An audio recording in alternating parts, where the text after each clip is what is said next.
Okay. From the beginning of the show, I said something about when we start talking sports. I said something about CAF starting a program in 2012. Thereabout. I want to answer this question with story of Mauritania.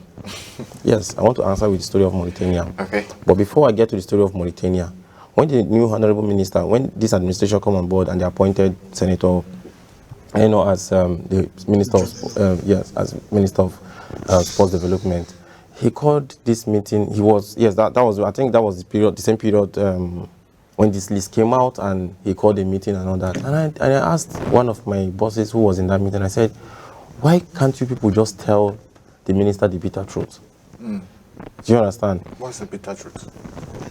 We don't have any plan on ground. So anybody, I've read a lot of articles that people are saying Nigerian referees will be at the next Afcon. I pray. I am praying. Because it's also a slap on our face, because when we go to championship, they tell us, you guys have fantastic instructors, you guys have this, you guys have this, how come you guys are not producing referee? Do you understand? It's also a slap on our face as instructors, those developing the referees. But let me tell you the story of Mauritania. Mauritania is a country largely covered by desert. In 18 years, between 1995 and 2003, they never won any single football match, the national team. In 2010, they withdrew from Afcon because they don't have money to participate. In 2011, they were ranked 207th team in the world. Practically the poorest football country in the world then. The same 2011, they elected the federation president, talking about Ahmed Yahya, as the president of the federation. When the man came, he knew this is where we are. This is who we are. We need to do the things differently. The problem we have in Nigeria is that we keep doing things like we're giant of Africa. Are we still the giant? No, we are still ourselves as giant of Africa. Somebody will just come and tell you are giant of Africa. Children, you just tell your children you are giant of Africa. Do you understand? What are you doing to maintain that status of being giant of Africa? Do you understand? Yeah. The guy understood their position and decided to restructure everything. He started. By 2014, they won their first game. From 2011 to 2014, they won their first game away from home against Liberia. That was the time they won their first away game away from home. That was in Liberia. Now, in I think that's in 2014 or thereabout, they used their FIFA grant, the 10 million pounds, euros grant, to renovate their stadium, their Go Project grant, like the one we have at the National Stadium, Moshid Abiola, that is almost like that. They use their own grant to renovate their national stadium, build training facilities, build camp, build like hotels, build a radio and TV station, because they want to project their own. You understand?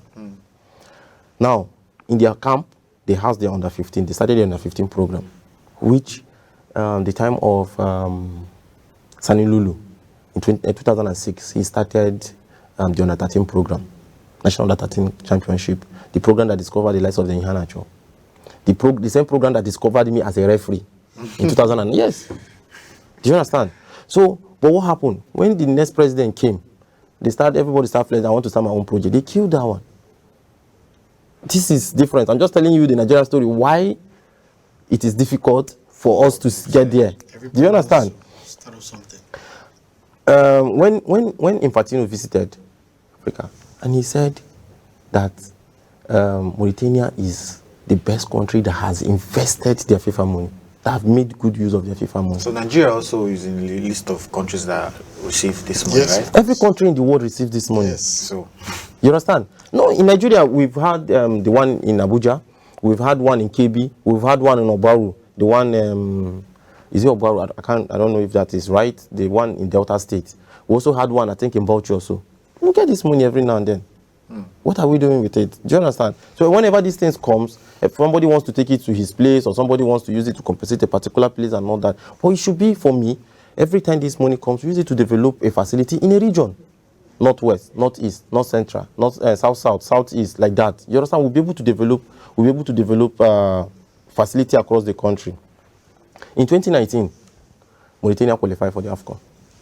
See the process. From 2011, by 2019, they qualified for their first Afcon. 2021, they qualified for another Afcon. And when they qualified now, bulk of the players came from that under-16 they started in 2014, I mean 2015. Yeah. So it's like grooming them for Yes. stage. Yes. Yeah. Do you understand? And now they are in their third Afcon back to back. And they've qualified to round of 16 for the first time. Was it by chance? No. It's part of preparation. Senegal did something and they won every CAF tournament, every CAF national team competition. The Chan. Beach soccer. Do you understand? Now, what are we doing as a nation? So you're Nigeria practically has one of the best referees in Africa. In Africa. There's no But this contingency thing, plan. no. But the problem is, all these referees you see from Nigeria, they train, they develop themselves. They pay for their development. And that is why it's easier for you to be found wanting in something that can be corrected. You're asked to go home. When you go to CAF program, CAF pays for your... I had a referee, an assistant referee that narrowly missed the 2014 World Cup. Peter Idibi. He's one of our top instructors. He narrowly missed. He missed on the last day. Do you understand? We had another female assistant referee who missed the last female Women World Cup. Talking about Mimi Sen, your hair from Benue State. Why? No, of course. Bros, we are competing against 208 countries. And they have sizable number. Nigeria has, Africa has about 54, 56 countries, member associations. And only 44 referees going to the Afcon. Do you understand? Yeah, So they have to bring the best of their best. Do you understand? They have to bring their best, the best of their best. Now, a referee, our own, a lot of things is wrong in the process. These are some of the things I wouldn't want to see on air. You understand? Our selection process, everything, our developmental plans, our process to succeed, for them to move from one stage to the next stage, to the next stage, to the next stage. Our female referees are doing well right now. Our female referees are doing very well right now, but for the male referee, the administrators need to do more, do a little bit more to place them where they belong.